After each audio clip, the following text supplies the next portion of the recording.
Bonjour chers amis, spécial bonjour récemment pas mal de personnes se sont inscrites de nouveau sur le site pour recevoir les enseignements, donc une salutation spéciale à chacun. Et puis bien sûr salutations à tous ceux qui suivent ces enseignements depuis plusieurs mois, plusieurs années.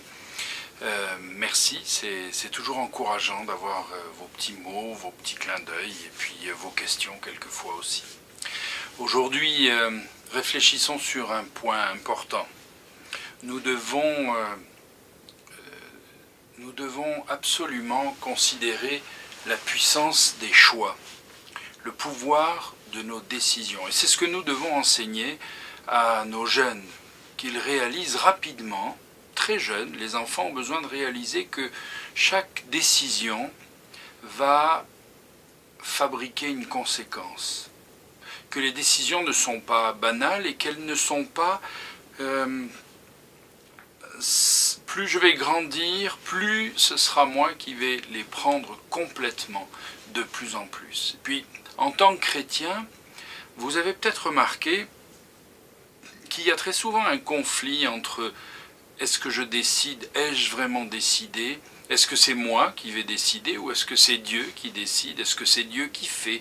On trouve un verset que Dieu crée le vouloir et le faire et puis on est un petit peu en difficulté. Donc ça veut dire que si je veux pas, c'est que Dieu n'a pas encore fait en moi la capacité du changement. Le faire, ça veut dire que c'est Dieu qui fait chaque chose. Mais vous voyez ce genre d'interrogation qu'on peut avoir. Et lié à ça, bien entendu, on part avec des sentiments justes quand on veut essayer de pousser quelqu'un à choisir comme je pense qu'il devrait choisir. Et peut-être avez-vous remarqué que les mauvais leaders spirituels sont souvent ceux qui cherchent de façon plus ou moins fine à nous pousser ou à pousser les brebis à prendre certaines décisions. Un petit peu comme si nous étions trop bêtes pour les prendre, ou que nous les prendrions de toute façon pas bien, et nous avons besoin que quelqu'un nous dise quoi choisir.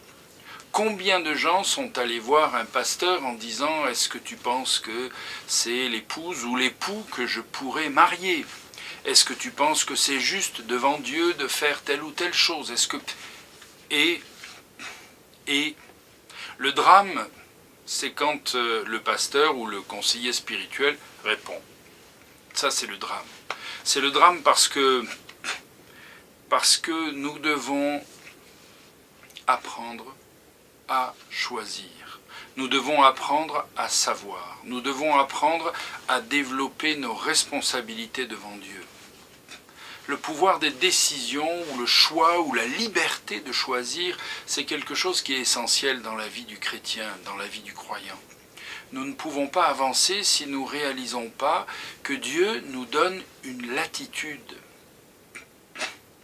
Imaginez, quand même c'est un miracle d'imaginer, enfin un miracle non, un étonnement, d'imaginer à quel point Dieu sait ce que je peux choisir. Dieu sait ce qui est bon. Et Dieu sait que je ne vais pas choisir ce qui est bon. Et Dieu n'intervient pas.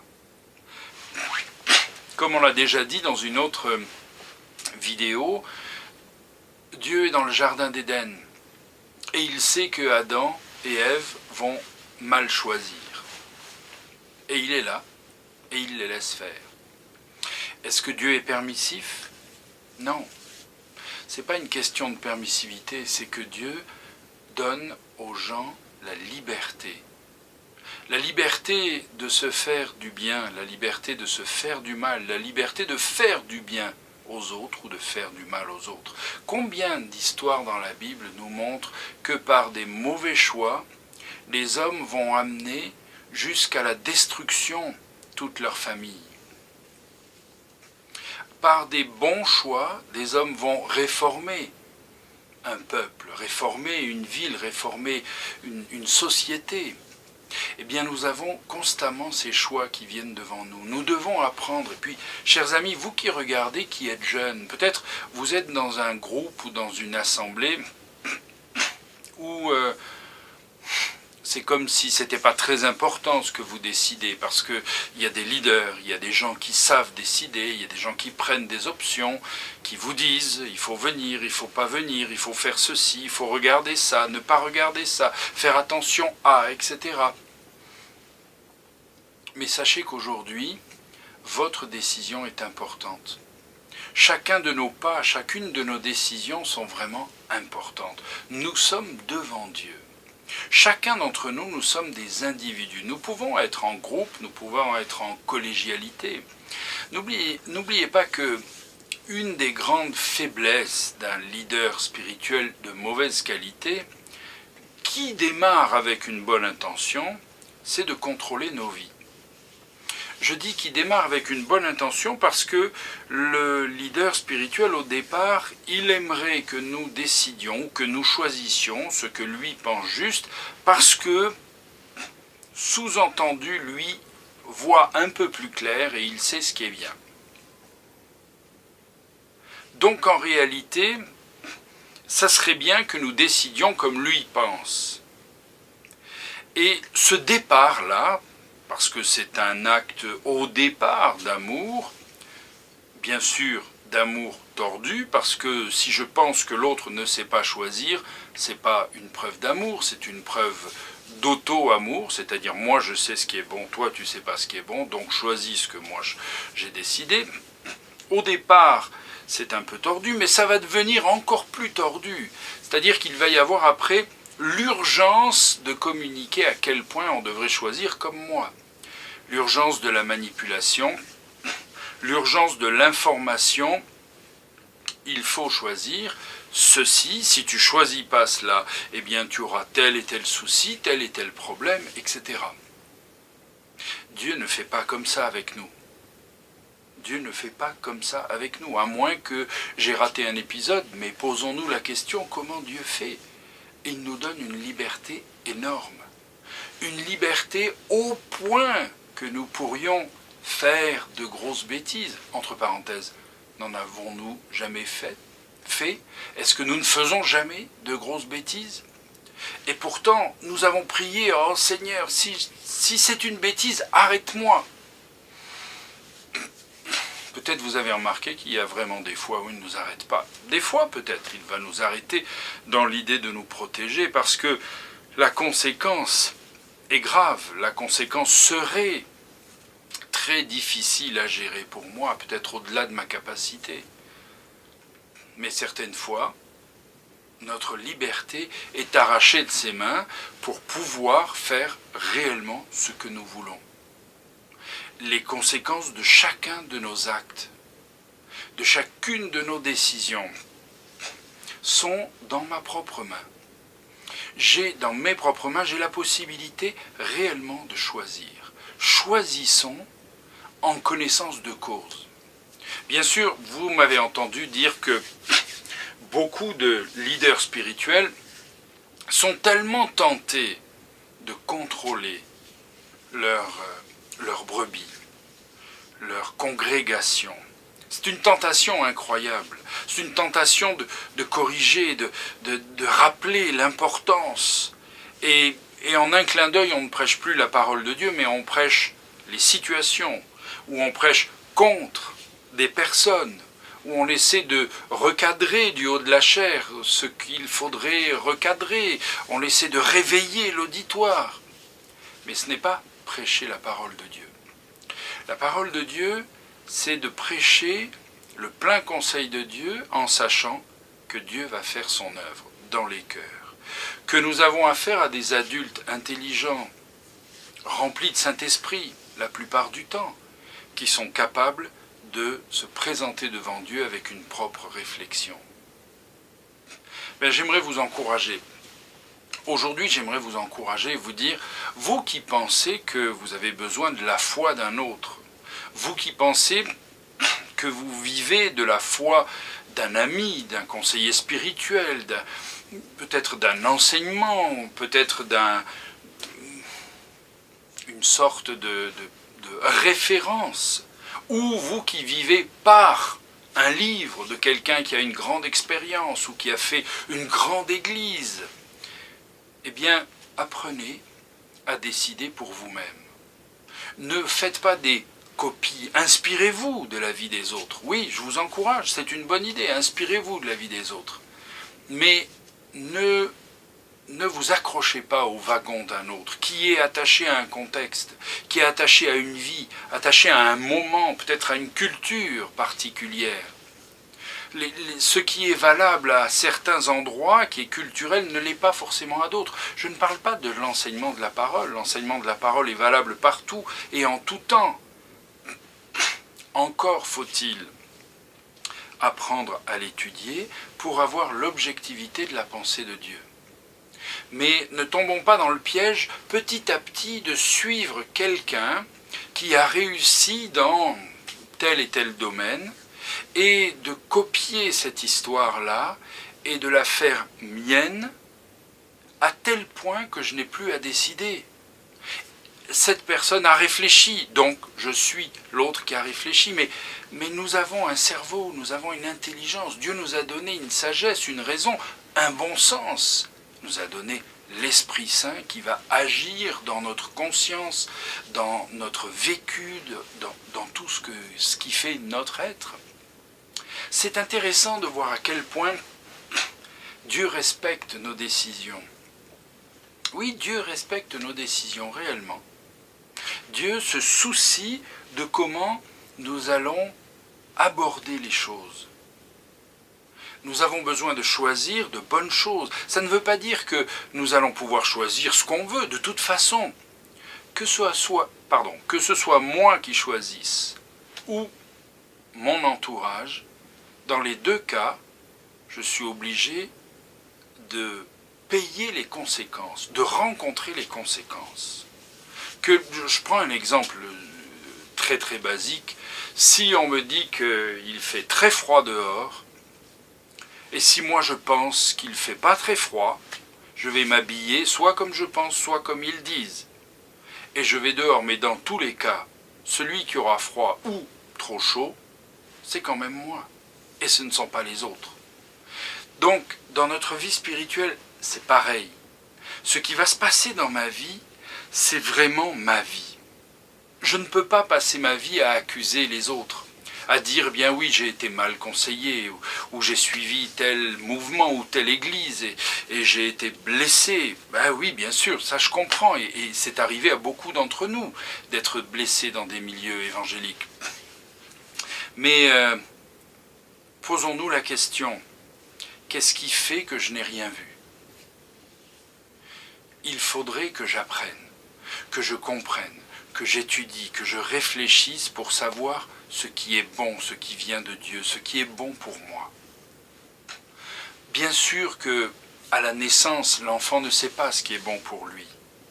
Bien sûr qu'il est obligé de se soumettre, de suivre, voire de se calquer sur la vie de ses parents. Et bien sûr que s'il a des parents qui sont des parents peu soigneux, désordonnés ou négligents, eh bien cet enfant va être malheureusement soumis, tributaire aux bénéfices de ce que les parents vont apporter. Maintenant, après, vient la période où je vis de mon amertume, où je vis de mes rancœurs, de mes blessures, de mes déceptions, ou alors je me relève et je continue. Et j'apprends à décider. Et puis c'est le cas de chacun d'entre nous, de beaucoup d'entre nous. Je sais que certains d'entre vous, vous m'avez écrit lié à ce sujet, par rapport à ce que vous avez expérimenté, par rapport à ce que vous avez vécu. Alors récapitulons. Vous êtes jeune, vous êtes moins jeune, vous vous posez des questions, sachez que nos décisions sont devant Dieu. Seigneur, je décide devant toi. J'ai besoin d'apprendre. Quand on réalise, je vous dis pourquoi je suis tellement enthousiaste, motivé de vous communiquer cette réflexion. C'est que quand je réalise à quel point mes décisions sont importantes, parce qu'elles sont pour moi, eh bien d'abord, je les soigne mieux. Et soigner ces décisions, c'est aussi apprendre à bien choisir.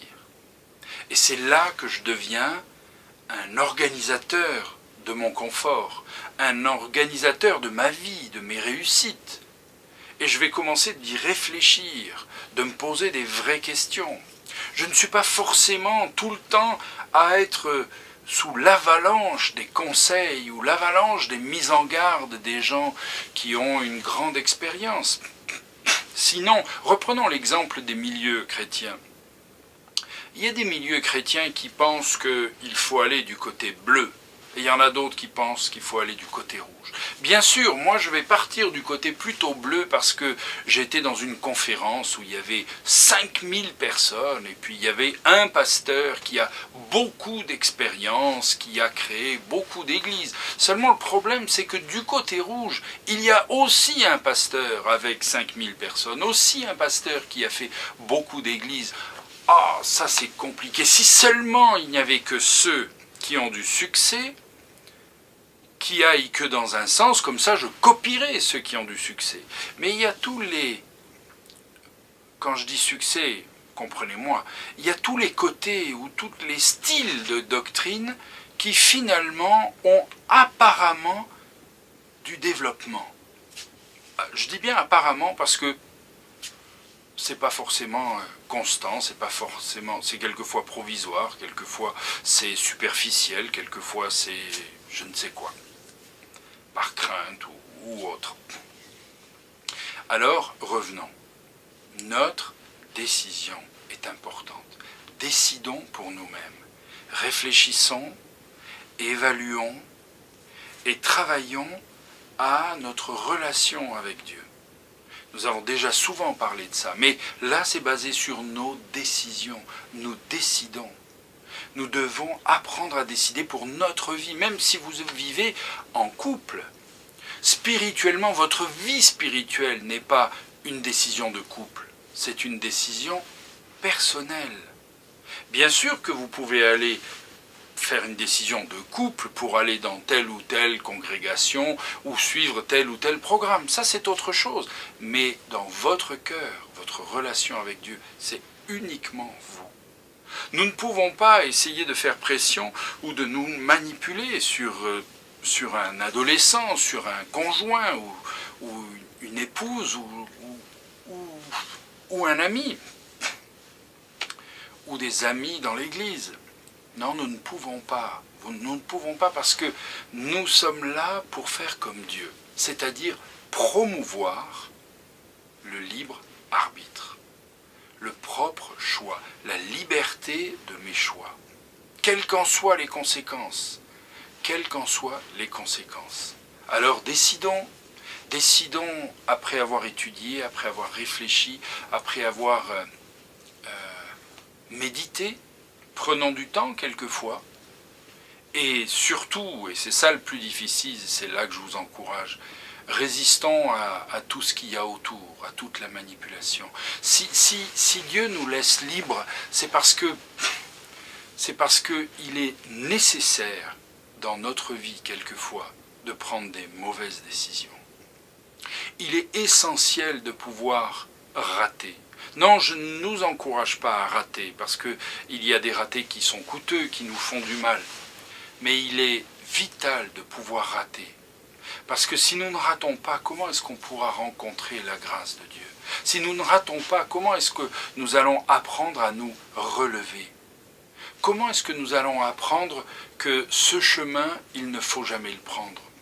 Je ne suis pas pour promouvoir d'essayer tout, d'échouer dans tout, sous prétexte que il faut bien rater pour... Non, parce qu'il y a des ratés qui coûtent très cher, il y a des ratés qui nous collent à la peau et qui ne nous lâchent pas. Mais ne nous condamnons pas si nous ratons.